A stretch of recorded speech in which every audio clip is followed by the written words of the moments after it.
No one to play with? There's always PartyPoker.com where the world plays poker. You folding?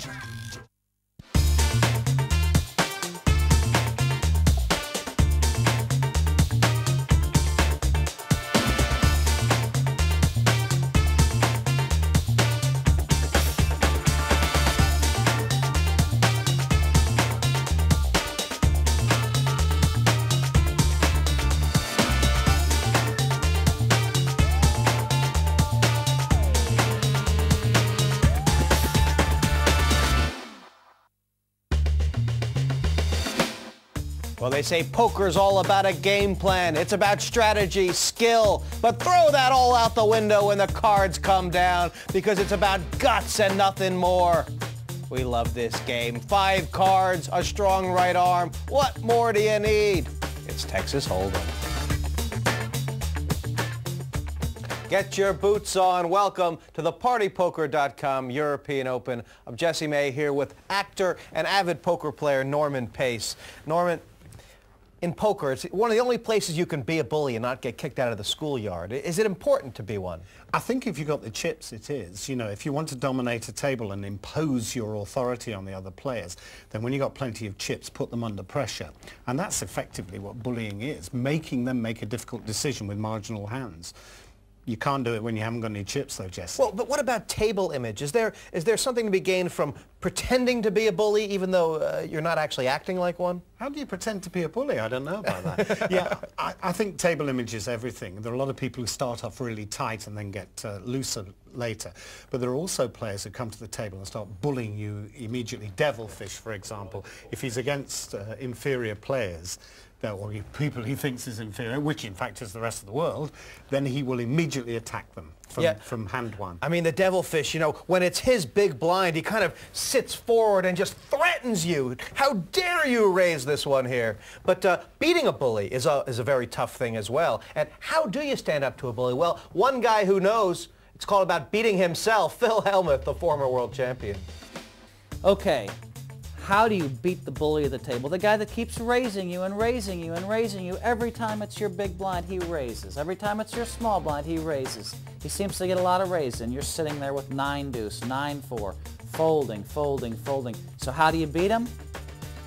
You pay very close attention to what he's doing. You learn by watching the cards he flips over. You have to get a feel for whether he's weak or strong. And then sometime, don't even look at your cards. When he raises, if you think he's weak, you don't even have to look at your cards. You can put in the re-raise. That will stop a bully, a re-raise. You start re-raising him, and he's going to give up his ploy. Well, the re-raise, says Phil Hellmuth, and that might be effective, but fraught with danger, isn't it? Yeah, and the thing about not looking at your cards, I mean, given a choice between looking and not looking, I think I'd look every time, Jesse. Poker is about peril, though. There'll be plenty of peril on the table tonight, and bullies as well. Let's see who the bully is going to be and where he's sitting.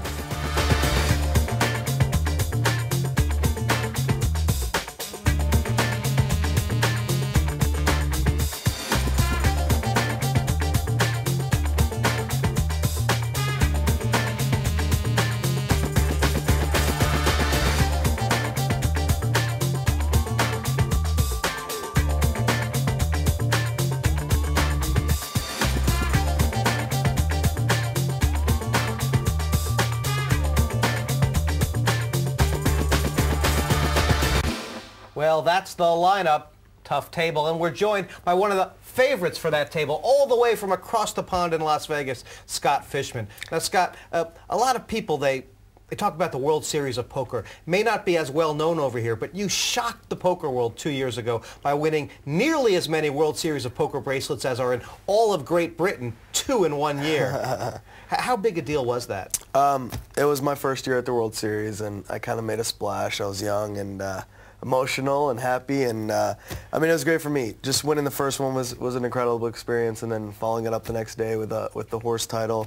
And the horse title, considered really the hardest bracelet to win. Yeah, it's mixed games, 5 different games, and I mean, it's the true test of skill, and you know, I'm happy to have won them, and I'm looking forward to the rest of my career. Scott, we've been talking about bullying on the show this week. Okay.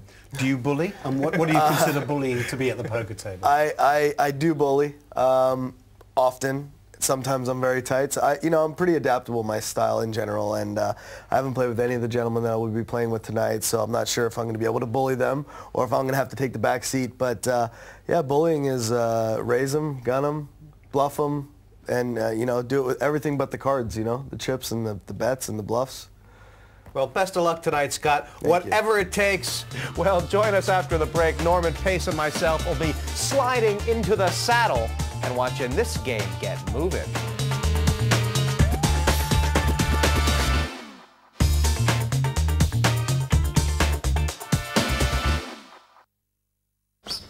No one to play with? There's always PartyPoker.com.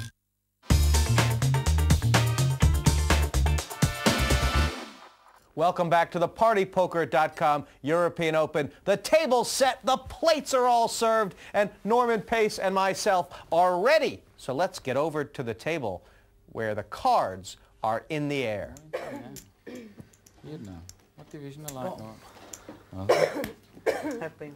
So hard to make any predictions, but this game may have some legs on it. And preparing now for the first hand, button on Nathan Lee, which means first action will be Scotty Fishman. Blinds 1 in 2,000 to start out with, and players beginning with 100,000 in chips. And Scotty's starting off on the tight side, although with Jack Deuce there's probably no other option. That's going to be interesting, Jesse, to see who makes the move first of this. Oh, and it's Nathan Lee. 5,000 total. He's on the button now. Yeah, Nathan's come to play here. And Dave Finney calling quickly with a better hand in the small blind. Dave Finney, 20 years ago or so, used to be one of the real regulars on the Midlands poker scene. He took a bit of a break, but now he's back with a vengeance. He looks like a bit of a character to me, Jesse. He does it. He knows his way around a poker table. That flop is all Nathan Lee. 6,000. He's not slow to bet either. No. Okay. And that was very disciplined by Dave Finney. No farther once he was beat. But Nathan Lee takes the first pot. And if he was apprehensive, that may settle his nerves down. I think so, Jesse. He didn't look apprehensive when he started playing. It's like a lot of things, you get the nerves before you go on stage, don't you? And Nathan's overcome them. That'll help him a great deal. Companion. Oh, a little tweak of the ear for luck. Lucky charm. Lucky charm. What did you turn? Ah, he's going to scare you off. He didn't. Can't bully him. It was the 12,000. Right. I think he has no shame. A fully grown man with no hair and a soft Throw him toy. in instead of all my kids and going on in. He's my token. Suited connectors there for Nathan Lee. That's about the nicest thing you could say about those two cards. Pass. And Mahoney has yet to move a chip or a hair on his head. He's a very experienced player, Dennis, and comes from that old Irish aggressive Scott Fishman. He is not shy of the deuce five. Pass. And it's 4,000 now on Jallis.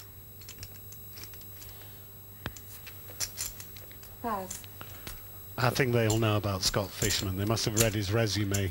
He's got 2 bracelets. Perhaps he was flashing them in the green room before he started, Jesse. So he's up to second.